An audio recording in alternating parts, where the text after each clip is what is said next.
Dostlar, işimiz əncəldir. Başa düşürsünüz, işimiz əncəldir.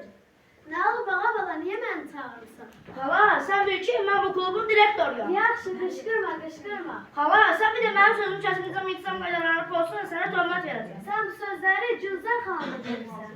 Sizə bildirmərəm ki, sabah xüsusi komissiya gəlir, öz fəaliyyət dərəcələrini kökündən yoxlayacaqlar. İşlər üzrə tutarıyor, nəyə gələcəklər? Niyə baxacaq? Niyə baxacaqlar? Yox, nəyə baxacaqlar? Bəli, ana yerdə axşamlar. Vallahi heç başa düşə bilmirəm ki, niyə bizim klubumuz cəmaatın xoşuna gəlmir? Biz nə edə bilərik ağa bala? Heç utanırsınız. Deyirəm qohum əqrabadır. Bəzi gündə dadıma çatarlar. Ona görə sizi klubunda işə götürdüm. Fikirləşin, hamınız fikirləşin.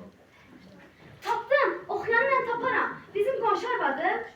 Səsi var? Yox oğlunu. Mən anasını deyərəm, anası da oğluna. Oğlu dedi oxuyar ki, komissiyalar matqalar. O xanəndədir. Yox, dəniz qruplarında işləyir. Adı da gələk ki, Qocayev Ömərdir, Sazmen Ömər. Xala, Hə. neftçi, Hə. oxuyan. Hə. Allah birinə düşdü ki. Var bəsin oxuyanmış. Gələcək şərağa bala, vallahi gələcəklər, söz veriblər. Kimə bıraxalım nisaniyə? Gələcək şərağa balanlar pullarını qabaqcadan verirlər. Nə? Başıma sövq dəlir.